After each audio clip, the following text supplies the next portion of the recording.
प्यारे विद्यार्थियों नमस्कार। स्वागत है आप सभी का एक और नए वीडियो में। प्यारे विद्यार्थियों, आज हम यहाँ से देखने वाले हैं त्रैमासिक परीक्षा 2023-24 कक्षा 9वीं सामाजिक विज्ञान विषय के अति महत्वपूर्ण प्रश्न और उन सभी प्रश्नों के उत्तरों को।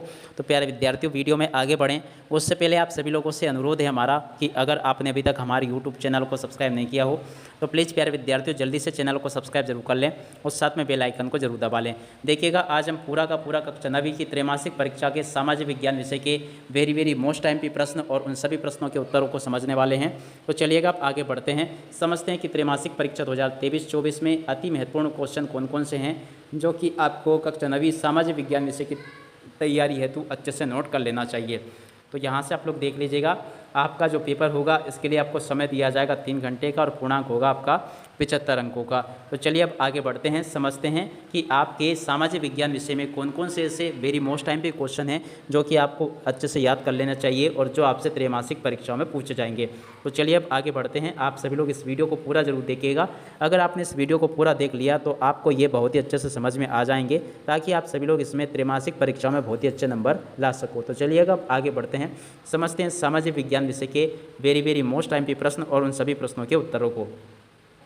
तो देखिएगा प्यारे विद्यार्थियों, सबसे पहले हम कक्षा 9वीं सामाजिक विज्ञान के भूगोल विषय के अति महत्वपूर्ण प्रश्न को समझ लेते हैं। तो देखिएगा, आपके पुस्तक का नाम होगा समकालीन भारत और इसमें हम किसको देखेंगे, भारत आकार और स्थिति। पाठ का नाम है अध्याय 1 भारत आकार और स्थिति। तो देखिएगा, इस पाठ में से कौन कौन से ऐसे क्वेश्चन है जो कि आपको याद कर लेने चाहिए। पहला क्वेश्चन ये लिखा है, मानक समय से आप क्या समझते हैं। वेरी मोस्ट टाइम पे क्वेश्चन है आप सभी के लिए। यहाँ से आप लोग इसको देख लेंगे और अच्छे से इसको याद भी कर लेंगे ताकि आप सभी लोग इसमें त्रैमासिक परीक्षाओं में अच्छे नंबर ला सको। और उसके बाद में अगला क्वेश्चन ये लिखा है, विश्व के संदर्भ में भारत की स्थिति को वर्णन करें। तो यहाँ से आप लोग इसको देख लें और पूरा का पूरा इसका रिवीजन कर लेंगे कि विश्व के संदर्भ में भारत की स्थिति किधर है, कहाँ है। इस प्रकार से आप सभी लोग इसको देख लेंगे। और उसके बाद में एक ये वाला क्वेश्चन देखिएगा, क्या लिखा है, भारत की भौगोलिक स्थिति का महत्व समझाइए। तो यहाँ से आप लोग भारत की भौगोलिक स्थिति के महत्व को समझ लें। और उसके बाद में इसी का दूसरा अध्याय है जिसका कि नाम क्या है, भारत का भौतिक स्वरूप। ये भी आप सभी से त्रैमासिक परीक्षा में पूछा जा रहा है। तो आप सभी लोग इस पार्ट के भी वेरी मोस्ट टाइम के क्वेश्चन को देख लेंगे। तो चलिएगा आप आगे बढ़ते हैं, कौन कौन से ऐसे क्वेश्चन हैं जो कि आपसे इसमें पूछे जा रहे हैं। तो पहला क्वेश्चन ये लिखा है, प्रवाल से आप क्या समझते हैं, प्रवाल के प्रकार समझाइए। उसके बाद में अगला क्वेश्चन, हिमालय पर्वत के अंतर्गत महान हिमालय को समझाइए। ये भी वेरी मोस्ट टाइम के क्वेश्चन है। उसके बाद में बांगर एवं खादर से आप क्या समझते हैं बताइए। तो यहाँ से आप लोग बांगर और खादर के बारे में जान लें। उसके बाद में अगला क्वेश्चन, दक्कन के पठार का संक्षिप्त वर्णन कीजिए। तो यहाँ से आप लोग दक्कन के पठार के बारे में संक्षिप्त वर्णन यहाँ से आप लोग देख लेंगे। और उसके बाद में देखिएगा, यहाँ से आप लोग इन प्रश्नों का रिवीजन देख लेंगे। भाबर और तराई प्रदेश का वर्णन कीजिए। और उसके बाद में पूर्वी तटीय मैदान एवं पश्चिम तटीय मैदान में अंतर बताइए। तो यहाँ से आप लोग इसको भी देख लेंगे। और उसके बाद में आगे बढ़ते हैं, कुछ और प्रश्नों को देखते हैं ताकि आप सभी को समझ में आ सके। तो अब आगे हम अध्याय 3 को देखने वाले हैं जिसका कि नाम अफवाह है। अफवाह पार्ट में से कौन कौन से क्वेश्चन आपसे पूछे जा रहे हैं, चलिएगा आप आगे बढ़ते हैं, समझते हैं। तो देखिएगा, पहला क्वेश्चन तो ये दिया गया है, सिंधु नदी तंत्र को समझाइए। वेरी मोस्ट टाइम की क्वेश्चन है प्यारे विद्यार्थियों आप सभी के लिए। आप सभी लोग यहाँ से इसको देख लेंगे और अच्छे से याद भी कर लेंगे कि सिंधु नदी तंत्र क्या है और किस प्रकार से ये आप लोगों को समझा देना है। उसके बाद में झीलों के महत्व को समझाइए। तो यहाँ से आप लोग झीलों के महत्व के बारे में लिख लें। और उसके बाद में अगला क्वेश्चन देखते हैं क्या लिखा है। यहाँ से आप लोग इन प्रश्नों का रिवीजन करते चलें। गंगा नदी तंत्र को समझाइए। तो यहाँ से आप लोग गंगा नदी तंत्र को समझ लें। और उसके बाद में नदी प्रदूषण को विस्तार से समझाइए। तो यहाँ से आप लोग नदी प्रदूषण को विस्तार पूर्वक समझ लेंगे। और उसके बाद में आगे बढ़ते हैं, ये क्वेश्चन दिया गया देख सकते हो, बांकड़ा नागल परियोजना क्या है। और उसके बाद में पश्चिम बंगाल का शोक किस नदी को कहा जाता है। और यहाँ से आप लोग इसको देख लेंगे। और अगला क्वेश्चन, नमामि गंगे परियोजना को समझाइए। तो यहाँ से आप लोग नमामि गंगे परियोजना को समझ लें।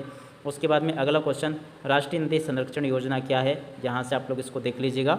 और उसके बाद में आगे बढ़ते हैं, कुछ और क्वेश्चन दिए गए हैं। तो देखिएगा, आपका मानचित्र भी आपसे पूछा जाएगा। मानचित्र में आपको निम्न नदियों को दर्शाना सीखना है। तो देखिएगा, मानचित्र दिया गया है, यहाँ से आप लोग इन नदियों को दर्शाना सीख लें। तो देखिएगा प्यारे विद्यार्थियों, अभी तक आपके भूगोल विषय में से आपसे अध्याय 1, अध्याय 2 और अध्याय 3 ही पूछे जाएंगे। तो आप सभी लोग इन तीनों पार्टों को अच्छे से याद कर लें। अध्याय 1 जिसका कि नाम है भारत आकार और स्थिति, अध्याय 2 का नाम है भारत का भौतिक स्वरूप और अध्याय 3 का नाम है अफवाह तंत्र। चलिएगा अब आगे बढ़ते हैं और समझते हैं कि अर्थशास्त्र में से कौन कौन से पार्ट आपको अच्छे से कंप्लीट कर लेना चाहिए। अब देखिएगा प्यारे विद्यार्थियों, अगर अर्थशास्त्र की बात की जाए तो एक तो ये वाला क्वेश्चन भौतिक पूंजी क्या है, इसके क्वेश्चन के उत्तर को आप लोग याद कर लेंगे।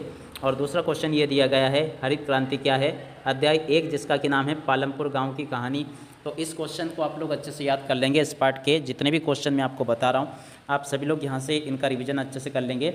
और उसके बाद में अगला क्वेश्चन ये दिया गया है उत्पादन के उद्देश्य लिखिए, ये उत्पादन के उद्देश्य है। उसके बाद में हरित क्रांति की मुख्य विशेषता लिखिए, तो यहाँ से आप लोग हरित क्रांति की विशेषताओं को नोट कर लेंगे। और उसके बाद में अगला क्वेश्चन ये लिखा गया, देख सकते हो यहाँ पर क्या लिखा है, रासायनिक उर्वरक मिट्टी एवं भूमि जल नदियों के पानी को किस तरह प्रभावित करते हैं, पंजाब में रासायनिक उर्वरकों के प्रयोग पर क्या असर पड़ा। तो यहाँ से आप लोग इसको देख लेंगे। और उसके बाद में अगला क्वेश्चन ये दिया गया है, देख सकते हो यहाँ पर लिखा है उत्पादन का उद्देश्य क्या है, वस्तुओं एवं सेवाओं के उत्पादन के लिए आवश्यक कारकों को समझाइए। तो ये भी वेरी मोस्ट टाइम की क्वेश्चन है आप सभी के लिए।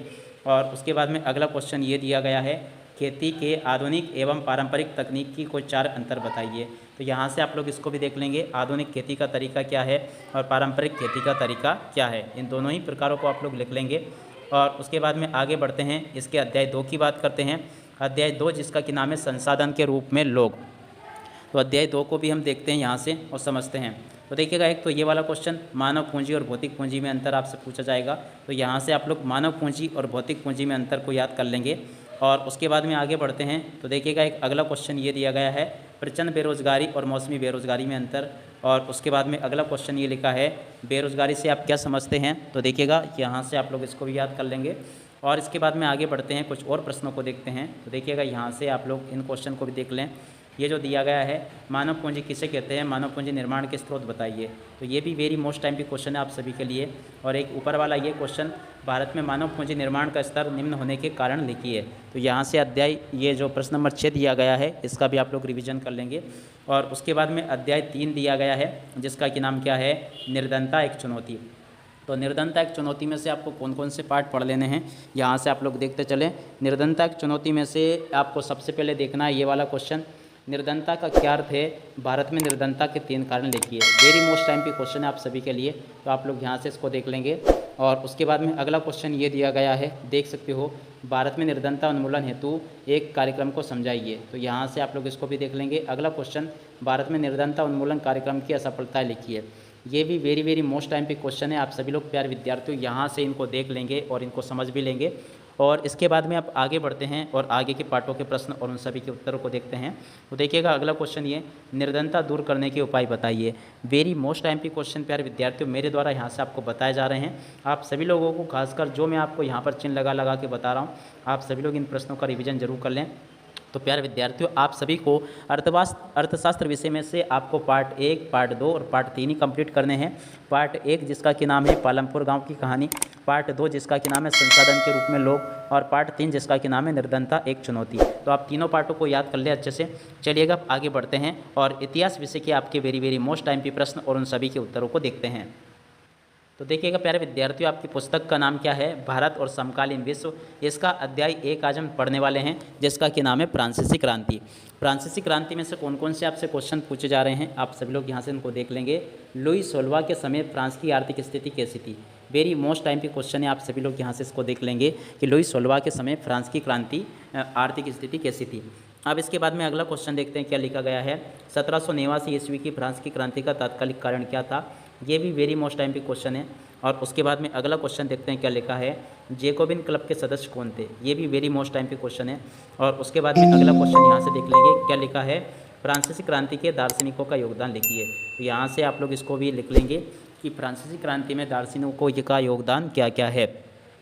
अब इसके बाद में आगे बढ़ते हैं, आगे के पार्टों के भी वेरी मोस्ट टाइम के क्वेश्चन को देख लेते हैं।